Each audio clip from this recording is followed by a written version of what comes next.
आज हम आपको एक ऐसी सच्चाई से रूबरू कराएंगे जिसके बारे में शायद ही आपने पहले कभी पढ़ा, सुना या समझने की कोशिश की हो, लेकिन अब ये पड़ताल आपको सच मानने पर मजबूर कर देगी। दोस्तों, वर्तमान में भारत में ऐसा कोई स्थान नहीं है जहां मंदिर, मस्जिद, गुरुद्वारे या चर्च न बनाए गए हो। हर गली, नुक्कड़, बाजार और चौराहों पर श्रद्धालुओं ने दान सेवा देकर कई बड़े और छोटे मंदिर बनवाए हैं। भगवान शिव मंदिर, राम मंदिर, भक्त हनुमान मंदिर, लक्ष्मी नारायण मंदिर, कृष्ण मंदिर, दुर्गा मंदिर और जगन्नाथ मंदिर जैसे मंदिर और इसी तरह मस्जिद और मज़ारे हर क्षेत्र में लोगों ने अपनी श्रद्धा के तहत किसी न किसी देवी देवता को समर्पित करके जरूर बनवाया है।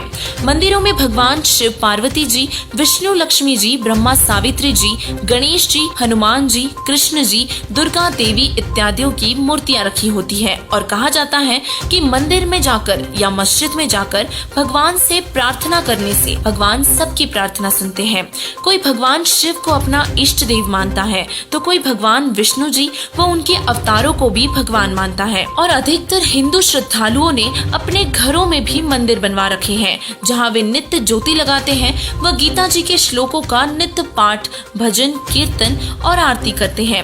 हिंदू धर्म का सर्वश्रेष्ठ ग्रंथ श्रीमद् भगवद गीता जी है, जो कि सभी हिंदुओं के घर पर आसानी से मिल ही जाती है। गीता जी में काल भगवान ने जो अलौकिक ज्ञान दिया है, जिसे समझकर हम परमात्मा तक पहुंच सकते हैं, पर देखने में आया है कि जिन धार्मिक क्रियाकल्पों को करने के लिए भगवान ने गीता जी में मना किया है, दरअसल हम उन्हीं क्रियाओं को कर रहे हैं। तो इससे अंदाजा लगाया जा सकता है कि क्या हम भगवान को प्रसन्न कर रहे हैं या दुखी कर रहे हैं। भगवान की पूजा करना और धार्मिक क्रियाएं करना बिल्कुल भी गलत नहीं है, पर कुछ ऐसी धार्मिक क्रियाएं हैं जिन्हें हम बहुत ही उत्तम मानते हैं, परंतु वो पाखंड पूजा में ही गिनी जाती है, जिससे भगवान कभी भी प्रसन्न नहीं होते, क्योंकि वो धार्मिक क्रियाएं गीता जी में भगवान द्वारा बताए जाने वाले ज्ञान व उनके आदेश से मेल ही नहीं खाती। और इसी प्रकार मूर्ति पूजा करना भी किसी पाखंड से कम नहीं है। एक महान संत ने कहा है कि भगवान के आदेश के विरुद्ध जाकर भक्ति करना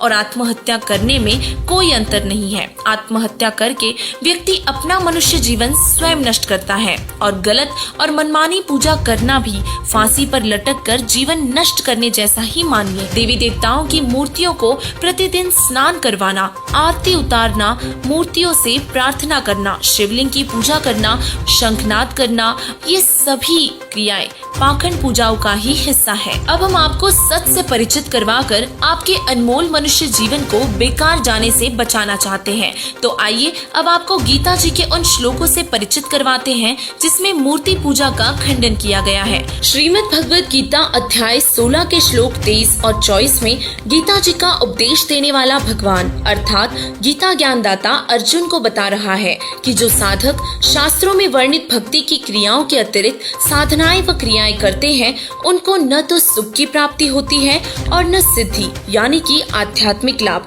और न ही उनकी गति होती है यानी कि उन्हें मोक्ष भी नहीं मिलता। अर्थात मनमानी पूजाएं करना व्यर्थ है। दोस्तों, अब सोचने वाली बात यह है कि साधक परमात्मा की भक्ति साधना सुख, सिद्धि और मोक्ष इन तीन ही लाभों को प्राप्त करने के लिए करता है, और यदि यही लाभ न मिले तो वो पूजा व्यर्थ ही समझनी चाहिए। पवित्र हिंदू धर्म के किसी भी सदग्रंथ में मूर्ति पूजा करने के लिए कहीं कोई प्रमाण नहीं है, और जो लोग शास्त्रों में लिखी भक्ति विधि के अतिरिक्त कोई और साधना करते हैं तो वो गीता जी के अध्याय 16 के श्लोक 23 और 24 में लिखी शास्त्र विरुद्ध साधना कर रहे हैं। हमारे शास्त्रों में परमात्मा की भक्ति करने की विधि बताई है। 5 यज्ञों के बारे में बताया, ज्ञान यज्ञ, हवन यज्ञ, धर्म यज्ञ, ध्यान यज्ञ और प्रणाम यज्ञ। इनका वर्णन हमें हमारे वेदों व गीता जी में मिलता है। इसके अतिरिक्त की जाने वाली सभी धार्मिक क्रियाएं शास्त्र विरुद्ध हैं, जिसका कोई लाभ नहीं है। जिस तरह बिजली से हमारे घर की सभी लाइटें जगती हैं, पंखे चलते हैं, और जिस प्रकार बिजली के बहुत से लाभ हैं, परंतु यदि हम बिजली के नियमों का पालन न करते हुए बिजली की तार को हाथ में पकड़ ले तो बिजली से करंट भी लग जाता है और मौत का कारण भी बनता है। और इसीलिए परमात्मा के नियमों को भी बिजली की तरह ही जाने, जो नियम में रहने से तो बहुत लाभ ही लाभ देगा, परंतु नियम से बाहर होते ही स्थिति विपरीत भी हो जाती है। सब मानते हैं कि परमात्मा सर्वव्यापी है, सबका भला करता है। जैसे बिजली से लाभ लेने हेतु हमें नियमों का पालन करना होता है, इसी तरह परमात्मा से लाभ लेने के लिए भी जिस प्रकार की पूजा विधि हमें शास्त्रों में लिखी है, उन्हें ज्यों का त्यों करना आवश्यक है तथा वेद, गीता और शास्त्रों में मूर्ति पूजा का खंडन किया है। विश्व स्तरीय संत कबीर साहिब जी अर्थात पूर्ण परमेश्वर कबीर साहिब जी ने पत्थर पूजा व मूर्ति पूजा का खंडन करते हुए कहा है कि कबीर पत्थर पूजे हरि मिले तो मैं पूजू पहाड़, ताते तो चक्की भली जो पीस खाए संसार। वेद पढ़े पर भेद न जाने, ये बाँचे पुराण 18, पत्थर की पूजा करे भूल गए सृजनहारा। कबीर साहिब जी ने बहुत ही स्पष्टता से बता दिया है कि अगर पत्थर पूजने से भगवान मिल सकता है तो मैं पहाड़ की पूजा करूं, लेकिन वो पत्थर की मूर्तियां भगवान से नहीं मिला सकती। इससे अच्छा तो पत्थर की चक्की ही भली है जो पूरे संसार को आटा पीस के खिलाती है और उनका पेट भरती है। बहुत से संत महंत आचार्य ब्राह्मण वेदों व गीता और पुराणों को रट तो लेते हैं, परंतु ज्ञान फिर भी समझ नहीं पाते और पत्थर की मूर्तियों की पूजा करते हैं और करवाते भी हैं और वास्तविकता में परमात्मा को न तो वह जानते हैं और न ही समझते हैं। जिन महापुरुषों को हम पार अर्थात मोक्ष प्राप्त कर चुके मानते हैं, उन्होंने कभी मूर्ति पूजा नहीं की, बल्कि शास्त्रों में लिखी भक्ति विधि तथा 5 यज्ञों का पालन किया और मोक्ष प्राप्त किया। इससे स्पष्ट है कि मोक्ष होगा तो उन मंत्रों से ही होगा जिसका वर्णन गीता जी के अध्याय 17 के श्लोक 23 में किया है। ओम तत्सदिति निर्देशो ब्रह्मणस्त्रिविधः स्मृतः ब्राह्मणास्तेन वेदाश्च यज्ञाश्च विहिताः पुरा। ओम तत्सत मंत्र से ही पूर्ण परमात्मा प्राप्त हो सकता है। गीता अध्याय 16 के श्लोक 23 और 24 में लिखी मनमानी पूजा अर्थात शास्त्र विरुद्ध साधना जिसमें मूर्ति पूजा शामिल है, वह करने से कभी भी कोई लाभ नहीं हो सकता।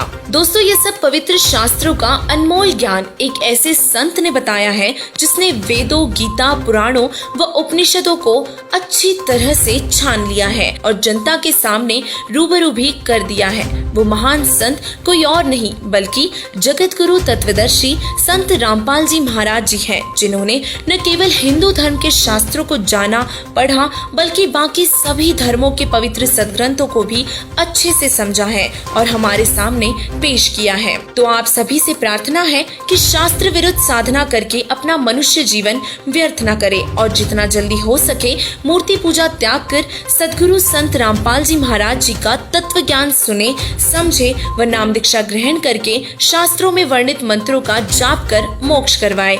तो दर्शकों, आज की हमारी इस पेशकश में सिद्ध हुआ कि मूर्ति पूजा करने से कभी कोई लाभ नहीं हो सकता। आगे भी ऐसी ही आध्यात्मिक जानकारी प्राप्त करने के लिए बने रहे ऐसे न्यूज के साथ। धन्यवाद।